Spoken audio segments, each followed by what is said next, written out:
Let's talk about education. Well, the Ministry of Education is dismissing reports that a World Bank-funded project seeking to improve the quality of education will end up privatizing and commercializing basic schools in the country. Four teacher unions, NAGWAT, NAT, TEU, and the Coalition of Concerned Teachers are already demanding that government stops the Ghana Partnerships Project contract, which has been funded by the World Bank. Well, the teacher unions believe certain aspects of the policy will empower the private operator to decide, basically gives it the power to decide whether or not it wants to work with the Ghana Education Service staff, including head teachers. Now, that is a problem for them. But let's get some clarification on this. I have here in the studio Public Relations Officer of the Ministry of Education, Vincent Eko Asifwa, to help us understand this better. Eko, you're welcome to the show. Thank you, and thank you very much for your time. Now, let's start the conversation by you explaining to us in very basic terms what this project is really seeking to achieve. A very good afternoon to you once again and to your cherished viewers. We have to put the discussions in a perspective. We have to know that there is a basic problem that we face as a nation, and that problem, there's some unanimity as to how we need to deal with that challenge. The problem is that at the basic level, there is poor learning outcome. And if we can deal with that poor learning outcome, one single solution cannot resolve that problem. That is why since 2017, the Ministry of Education have been introducing a number of reforms at the level of the Ghana Education Service. Okay. If you remember, just last Thursday, the President spoke about the curriculum reforms. That is supposed to ensure that at the basic level, you'll be able to, as it were, review the curriculum that is used to teach our kids. Exactly. I get the background. I get the background, but just so for purposes of, leading on the conversation in a direction that people will understand, because you could say, and I'm sure since you work for the ministry, you will say that the people do not understand it. So help us understand. You told us the problem. Now, how is this program seeking to solve this problem that you've just told us? That is why I was trying to put it in a perspective so that you know that it is not only the GPS, as the teacher unions are trying to let Ghanaians know that that is not the solution. The GPS alone cannot be the solution to our problems. It's a number of reforms that the Ministry of Education is going through with the GPS as part of that solution. We'll get there. So the solution or the strategy is that GPS is only a subset of what we call the Ghana Accountability Learning Outcome Project. And GPS is the Ghana Partnership? Absolutely, but the GPS is just a subset of what I just mentioned. That is the Gallup. Okay. Because it is a World Bank funded project that is supposed to, as it were, support about 7,000 basic schools in this country. Okay. And those 7,000 schools, Ministry of Education is just going to choose 50 out of the 7,000 schools. And what exactly will be happening in this project? What is going to happen is that of all the 7,000 schools, the World Bank funded project is going to give learning grants to those schools, number one. Number two, it is also going to assist the teachers, as it were, trained teachers, by providing them with TLMs, that is teaching learning materials. Okay. Seminars are also going to be organized for them, so that in that instance, you will know that we are building the capacity of our teachers. The GPS is just one of the strategies that Gallup is using through the Ministry of Education to ensure that we'll be able to improve. Okay, so hold on. When you say the GPS and the Gallup, I'd appreciate if you give us the full names. Okay, so Gallup is Ghana Accountability for Learning Outcome. So Ghana Accountability for Learning Outcome is the big project. The big picture. Okay. And out of that big picture, there comes GPS. GPS. And yes, GPS, and the GPS is just to take just 50 schools of the 7,000 schools that Gallup is going to support. And that 50 schools, they are supposed to, as it were, provide them with some leadership skills. And what it means is that government might cede an aspect of the managerial aspect to that entity, that is the Gallup, so that the school will be managed in such a way that we will be able to, as it were, increase the learning, or improve the learning outcomes of our basic school. So it is not entirely ceding basic schools to private entities, as they call it, privatization. In fact, when you read the statement, they said commodification. These are all exaggerations, but the basic schools are still going to have the teachers that have been posted by the Ghana Education Service and the head teachers. Okay, so you say that the operators or the managers of this project are going to have managerial roles in these 50. Let's assume that we're dealing with just the 50 schools Absolutely. Out of the number. So you say they're going to have managerial role. What exactly are they going to be doing? And is there a clear-cut system as to how they will be playing these managerial roles? Because that happens to be one of the main sources of fear or worry for the teachers who are raising concerns. The awareness should be created for Ghanaians to know that over the years, for someone to become a head teacher, you become a head teacher only by the fact that you have risen through the ranks of the GES. And so you get a position, or you get to the position of an assistant director, or if you like, a deputy director. Whether or not you have leadership skills may not matter.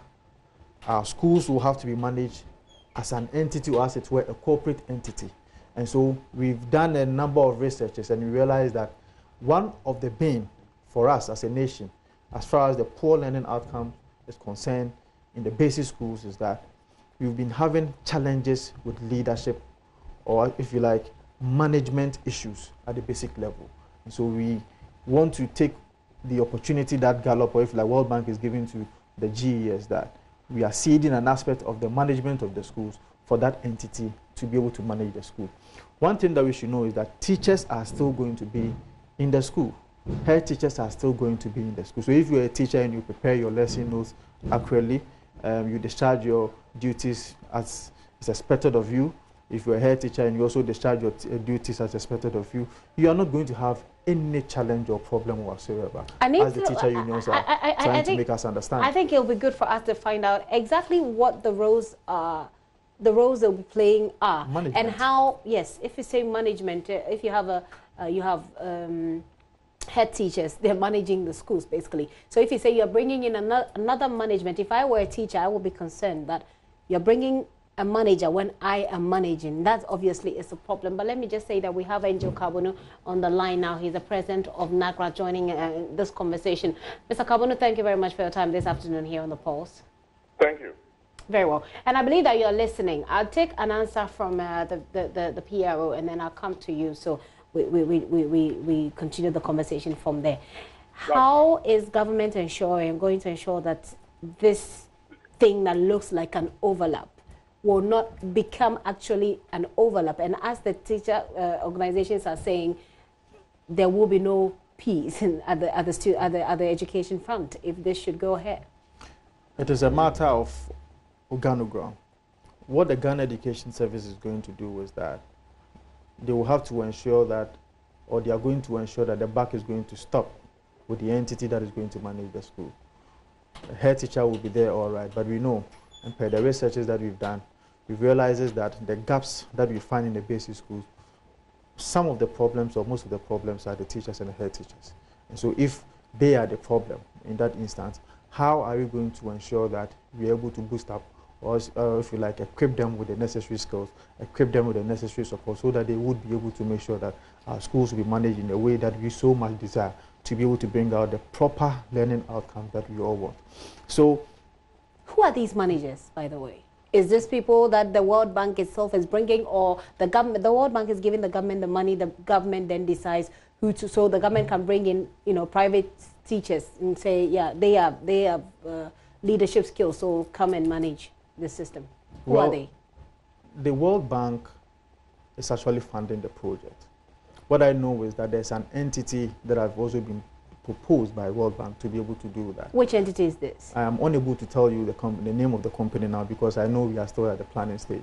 We are going to roll out this program somewhere in September 2019. Hold on, if you say we are at the planning stage, are you saying that you cannot tell Ghanaians which entity is going to regulate their education sector? Because the truth is that we have not even submitted a memo to Cabinet for Cabinet to even approve it. But the World Bank is proposing a name. On the 8th of March 2019, we are going to have a stakeholder engagement once again at the Aqua Safari, And so what is going to happen is that at that meeting, a lot of things may be agreed upon by the stakeholders. So what if I tell you the name and when they also go and meet? Yeah, that's what transparency and governance is all about. The people should know who you're putting in charge of their lives. We would be able to pinpoint that this is the company that is going to do that particular project only after 8th of March. Mr. Kabonu, let me bring you into this conversation. You're saying that this is basically commercialization, privatization of schools that essentially belong to the government. But the explanation is that they've done some research, and in this research, they've seen that you and your people are part of the biggest problems that we have in the education sector. They're seeking to solve this problem. Why should that be a problem anyway? I don't know what is wrong with third world leaders.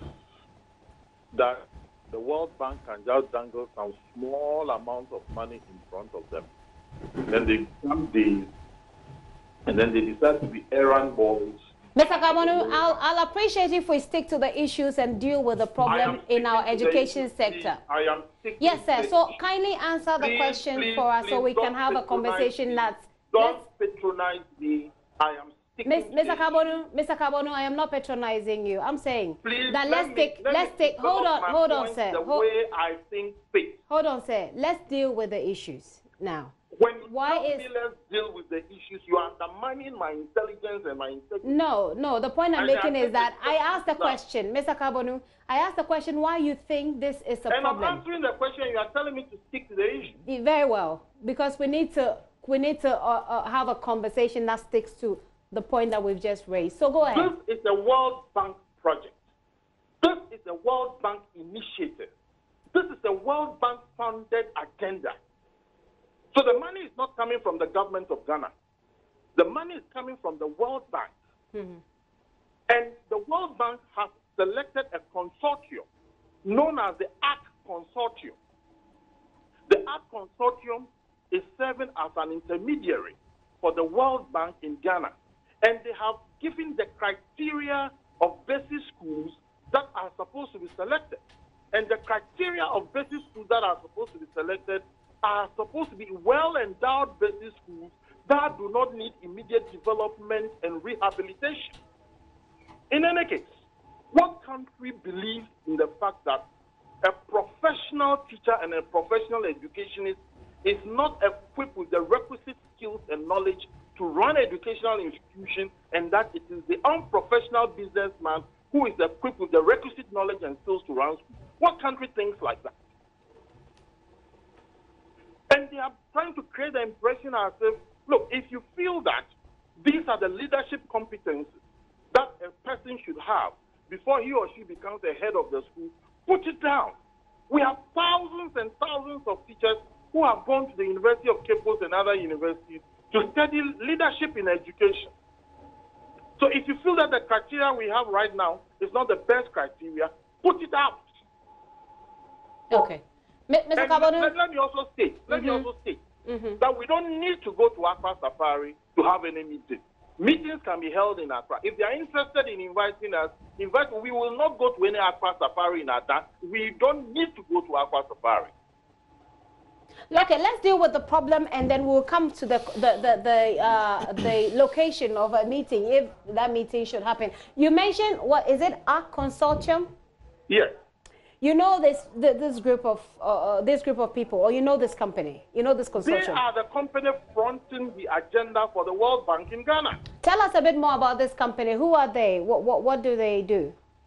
Well, it's an organization that is fronting. We don't know the people are sure. We understand that they have even established a local component of certain names are beginning to pop up. They are superintending over the whole agenda for the World Bank in Ghana. And the whole thing is, they started this discussion 2 years ago.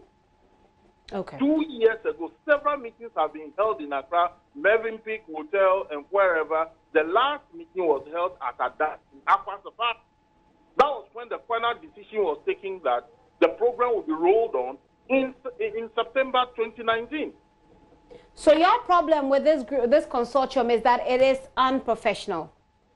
My problem is that the whole project is inimical to educational progress and development in Ghana. Because the people going to run it, as far as you're concerned, are not qualified. Yeah, but how do you bring a private person, a non-professional private person, to come and superintend over me, who is the professional person? Let me put that question to Mr. Sefor here. Mr. Sefor, answer this for him. Well, I'm surprised the angle to which Angel Kabono is taking this issue.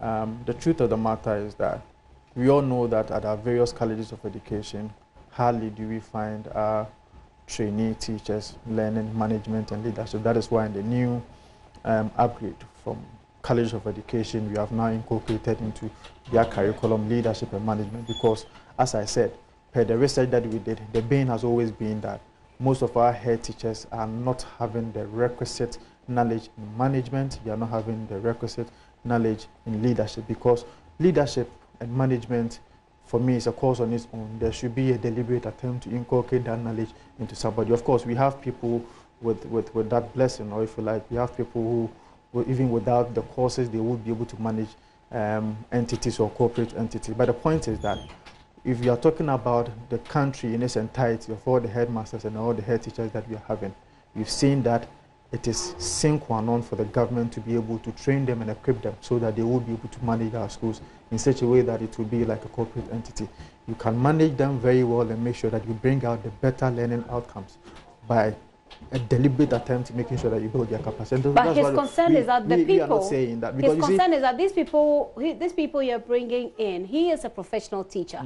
He has spent years studying for this job. Yes. He has spent years having and he has a depth of experience when it comes to education. He's saying that all of a sudden you're bringing somebody in to manage me, someone who perhaps knows nothing about education, so to manage me. So the next question is, why are we still having poor learning outcomes in our various? So that is why I told you that this is an issue that will have to be tackled holistically. It is not only a single issue. It is not one issue that is making us have that poor learning outcome. It is conglomerate of issues, and that will have to be tackled from all aspects. So the point is that it is not an issue of a head teacher who is not good. It is also not an issue of a teacher who is not good. It is a number of issues that will have to be dealt in a manner that we all desire to see it solved. So the point is, teachers are not going to be sacked. Head teachers are also not going to be sidelined. There's going to be a collaboration between teachers, head teachers, and the entity or the new entity that is coming on board to superintend over the management of the school. So that should be drum home for Ghanaians to understand, as Kabono is making Ghanaians understand. Mr. Kabono, what do you think is the way to go about this so that the education in this country does not suffer just because, you know, two of you can't seem to agree on how to push forward? I think I'm beginning to question the competencies of people who are beginning to superintend over education, where they themselves understand what education is. Because it looks as if too many people who have not done education are beginning to take the education high ground, and things are gradually messing up in this country. People who don't understand education are beginning to talk education. Mr. Kabono, would you admit that there are problems with our educational outcomes? Is that something that you're aware of? Don't we have problem with governance in Ghana?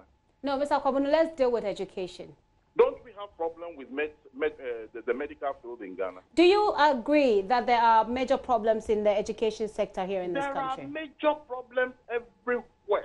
How do you envisage we solve the one we're facing in terms of outcomes in our educational sector? Because government is denied the institutions and the heads of schools the resources to run those schools because of political populism and demagoguery. That is where the problem is. What is the way forward, do you think? The way forward is allow the professionals in education to make the policies and run the schools based on the prescriptions of proper education policy. Give the heads the right to run the schools. Let the schools have resources to be able to run the schools, and then we'll have the results. We cannot run a public basic school or secondary school in this country without the adequate resources and expect results. I mean, that's a point well noted. Indeed, we've here at JoyNews, we have done stories, several stories. In fact, just this afternoon we did a story about a school in the northern region that has not had food. I mean, this is a policy we put into, encourage people to enroll. Just this afternoon we've done a story about a school that has not been fed, has been fed twice the entire term. So yes, of course, the problems are there. The problems about the lack of resources are there. But right now, we're looking at a situation that is threatening the stability of the education, because you teacher organizations are not happy with this, the introduction, this new introduction that the Education Ministry is doing. The Education Ministry seems poised to carry it out. There has to be a point where the two sides come to an agreement in the interest of education in this country.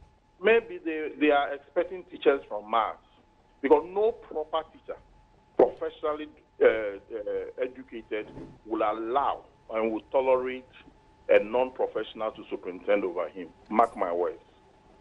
So what's your next line of action? Oh, we're going to take on several nationwide actions. That I can assure you we will, because we have seen that the posture of the ministry is to carry on regardless of the fact that this is inimical to education development. We don't have any choice than to take on nationwide actions to ensure that the wrong thing is corrected. Do you want to sit down with the Education Ministry over this and have some sort of amicable, solution to it? We have never refused an invitation from the Ministry of Education. If the Ministry of Education invites us, we will attend the meeting. We'll tell the Ministry of Education the same thing that I'm telling you, that this project is a project that ought to be stopped. The meeting does not need to come on in Aqua Safari. We can hold a meeting in Accra. Well, Mr. Asafo, let me come to you and take a response to that. Mr. Asafo, now you do agree that you're, as government, as people who are managing the affairs of the country, you need to listen to the people who has given you the mandates. Now, the people in education, all of these groups, they are key to the education. They've been holding the fort for a very long time now. And they're saying that we disagree with what you're doing, and they're saying that we're ready to talk about it. It doesn't seem to them as though the Education Ministry is ready to listen. It doesn't seem to them as though the Education Ministry is genuinely going to listen and make any changes. They feel that even if you want to listen for the sake of it and still go ahead with the plan that you have. How can you convince these teacher groups that this is something worth talking about and that the ministry is actually going to organize for that to happen, not just on your terms, but on terms that are mutually beneficial? Well, I honestly think that there's some lack of good faith on the part of NAGAT. Just within 2 minutes, you've seen the inconsistency that have been espoused by Njo Kapono. Earlier on, he said that there's no way he's going to attend any meeting at Aqua Safari. At the latter point, he also told you that when the ministry also invites him, he's also going to come. That's a different thing. That's a different thing, but that's not even the substantive matter. Fine. Number one, government is not starving basic schools, or if you like, the schools of resources. Oh, I mean, that's what he said. You asked him the way forward, how we can deal with this issue, and he said that we are starving them of resources, and for that matter, we have not been able to deal with the issue. The fact that schools in this country, it is important for us to also let the Ghanaian people what this administration has been doing. Just last year in 2018, government schools in this country, hold on for me, government paid 28,000 to all district directors of education, something that 2012-2017 had never been paid. We're not helping our viewers because we cannot talk over each other. Another point is, it is a fact that that schools in this country, government schools in this country lack resources. That's a fact. It's a story. Hold on. Let's just establish that fact, and then we move on about dealing with this problem. Mr. Zufa, we deal with it. We know that this problem, we know there's a problem, and then we talk about the solutions going forward. The fact that government schools in this country lack resources cannot be, you cannot even be overemphasized. It is there. It is there. It is important. Now, let's look at this particular problem. For you to also drum home that point. Let's look at this problem and how to deal with it going forward, because that is what the Ghanaian people are paying you to do. Right. Looking at the problems and solving it the way that it should be solved. So going forward, Mr. Kabonu here says that, well, this is not something we can allow, but we're willing to sit with the Education Ministry to see how we can deal with this problem amicably. How is that going to be materialized? In fact, that is what we have been looking up to. That is why I earlier indicated that on the 8th of March, there have been a meeting that has been slated between the teacher unions and, if you like, other stakeholders with the Ministry of Education, so that at that meeting we will be able to agree to disagree as to how we will be able to push this GPS system. This is the only way we would be able to, as it were, exhaust this particular challenge. And so I feel that there's some lack of good faith on the part of the NAGAT people. Would you not say it's lack of appropriate communication that will help these groups understand exactly what you want to do? Why would there be a press conference to that effect when our doors are always open for NAGAT and NAT and the teacher union? Why should that be the case? Why should the Ghanaian people hear you talk, or for you to be seen to be working, when you know that the doors of the Ministry of Education is always open to you? Because he just indicated to you that our doors have always been open to them, and any time that we call on them, they will be able to come. So is there a way, or has there been an instance whereby the teacher unions tabled a position to us that they are interested in the GPS system, or they are not interested in the GPS system, or they have an input to it? The problem, if you listen to NAGAT, is that they feel that an unprofessional body is coming to us, it will take up their jobs that they have been doing in the various schools. And I'm sitting here to tell you that that is not going to happen. Teachers who teach in those 50 basic schools are still going to be teachers in those schools. Head teachers who teach in those schools are still going to be head teachers in those schools. It is only when you are seen not to be performing, that is when you'll be released back to GES for another placement to be made to you in the 50 basic schools that we are talking about. I see. So when is this meeting going to happen? On the 8th of March 2019. 8th of March. Okay, Mr. Kabonu, you must be aware of this meeting. You see... Let's wrap up this conversation, though. Yes. You're not aware? No, I'm not aware. You're not aware? I'm not aware. Mr. Asifo, he's not aware? The teacher groups are not aware? Well, I'm sure that maybe Mr. Fosu, the secretary, might be aware. If Mr. Fosu is also not aware, I'm sure that a correspondence will be sent to the teacher union for them to participate in that such meeting. Okay. Mr. Kabonu, 8th March it is. Does that sound good? Well, I have said that when we are invited, it does not necessarily have to be Aqua Safari. Refusal to go to Aqua Safari. Yeah, I got that point. I got that point. I think that's. I think that's basically a. Mr. Asifo, I think that's basically a. It's not the major problem. Absolutely. Is what we should be dealing with. Yes. I mean, and he's responding to it because you had mentioned it earlier in your response. But no, gentlemen, really, exactly. It's what you are going to say at the meeting is an issue. It is the pupils whose lives depend on the interventions that you both make. That is the most important thing here, and that's what we should be focusing on. But the good thing, though, Mr. Kabonu, is that you agree that you're happy to sit down with government over this and sort it out amicably. 8th March. I wanted to find out if you say you're not aware, but does that sound good to you? Is this a good time that you can sit and deal with this? We will sit with government and expose the flaw in this project. Fair enough. Fair enough. So, Mr. Asifo, is this a correspondence that has gone to all of these groups? You see why I was saying that it was not necessary for the press conference to have been held yesterday. We've moved and even on. give words of modification and what have you. We've moved on. They could have taken their time for the Ministry of Education to engage them. And Kabonu is a friend. Yes, but if you roll out... I know that at every point in time, they have been engaged but you do agree. You do agree, Mr. Asifo, that if you roll out... it has not been rolled out. Fair enough. But if you roll, I meant to say if you put out information to the effect of an action that's supposed to be taken that will affect me, that I will speak up. I mean, it's a natural response, isn't it? There's something that you should understand. If today the Ministry of Education or the government want to bring out a certain reform policy, and stakeholders are supposed to be, as it were, organized. But they should have been informed before. I agree. That's what I'm saying. Has that been done? I'm coming. That's what I'm saying, that if stakeholders are supposed to be organized, the government don't go to the table empty-handed. I am supposed to go there with a proposal of what I think should be done. But then there should be a counter in proposal. The media, and that's why that's what I'm saying, up. that they rush to the media, even when they had not even resorted to the internal arrangement for this issue to be dealt with. Very well. I think that we've moved on from there now. So the point is that 8th of March, this meeting is going to happen. Mr. Kabonu is not aware. I don't know if the other groups are aware. Are they? All stakeholders that are involved, because there are levels of engagements. there might have been some meetings that some other stakeholders came. There are meetings that those stakeholders who came the other time might not be part of this one. So the levels of engagement is what we want to make sure that we resolve. So it is possible that it is only teacher unions that are going to be met on the 8th of March 2019 at Akwa Safari. Okay. All right, so I'll give you the final. I'd like to give Mr. Kabunu the final word. So you say your final words, and then we have to let Ghanaians understand that, number one, we are not privatizing our schools. We are not putting our schools under commodification as it is being addressed by the teacher unions in this country. What we seek to do is that the lapses in our basic education is what we want to fill, and that lapses have always been management lapses, supervision lapses, and leadership lapses. And the Ministry of Education intends to bring in World Bank support, who can, as it were, make sure that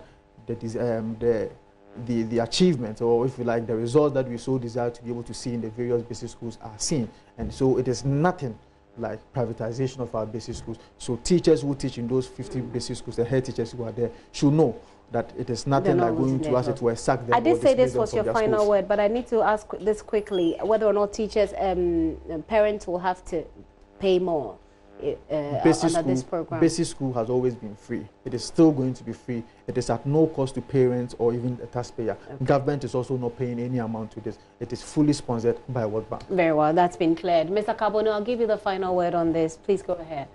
If we want to improve on managerial skills of our schools, recapitalize the schools, resource the heads of the schools, raise your criteria. There are professional teachers in this country who can meet those criteria. We don't need any World Bank directive to run our schools in our country. But certainly you're willing to talk about this, which is a very good progress made there. Mr. Kabunu, thank you so much for your time this afternoon here on The Pulse. Angel Kabunu is president of NAGRAD, and I've been speaking to Public Relations Officer of the Ministry of Education, Vincent Eko Asifwa, as well, who joined me here in the studio for that discussion. Mr. Asifwa, thank you very much. My resources have been going to the school. You didn't allow me to make that point. Capitation grant have been increased from 4 cities to 10 cities. That was not. That 26,000 Ghana cedis to each district from 2012 to 2017. All these monies were never paid. 2018 it was paid. We have to drum home that point for Ghanaians to know. We'll have to make space for that interview another time. But the point is that when it comes to resources and it comes to government schools, we know that there is a problem. Absolutely. We're all trying to deal with it. That's the general. That's the general point. That's the general point. That's the general point. Fair enough. But Ghanaians also deserve the best, and they need to get the best, whichever way. That's why we're paying you. Thank you very much.